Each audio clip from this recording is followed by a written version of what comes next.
Una tarde, un padre estaba en casa con su hija de 9 años. La niña tenía que preparar una exposición para el colegio, pero llevaba varios días diciendo, lo mismo, papá, luego lo hago. Ahora no tengo ganas.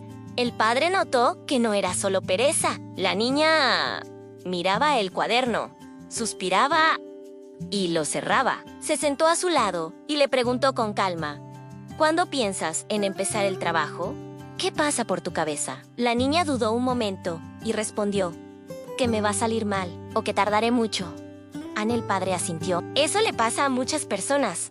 También a los adultos. Cuando aparece un pensamiento incómodo o una sensación desagradable, nuestro cerebro intenta escapar de esa incomodidad. Y una forma muy común de hacerlo es dejar las cosas para después.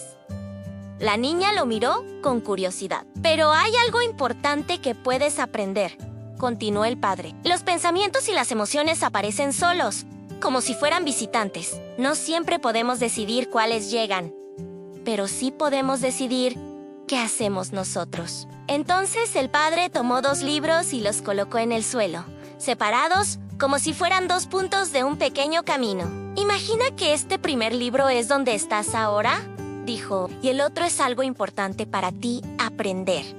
Hacer bien tu trabajo o sentirte orgullosa de haberlo intentado. La niña observó el pequeño camino. Cuando vas a empezar, continuó el padre, aparece una voz que dice mejor luego. Será difícil, no tengo ganas. Esa voz intenta convencerte de que no avances. Sí, eso me pasa, respondió ella. El padre sonrió y dijo, en lugar de discutir con esa voz o esperar a que desaparezca, puedes hacer algo diferente. Puedes decir, estoy teniendo el pensamiento de que no quiero hacerlo ahora. ¿Y después? Preguntó la niña. Después puedes preguntarte algo muy sencillo.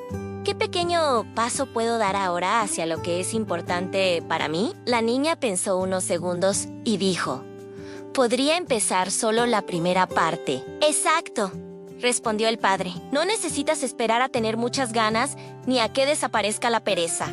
Las emociones pueden estar ahí y aún así, tú puedes dar un paso. La niña abrió su cuaderno otra vez. Voy a hacerlo solo 5 minutos, dijo.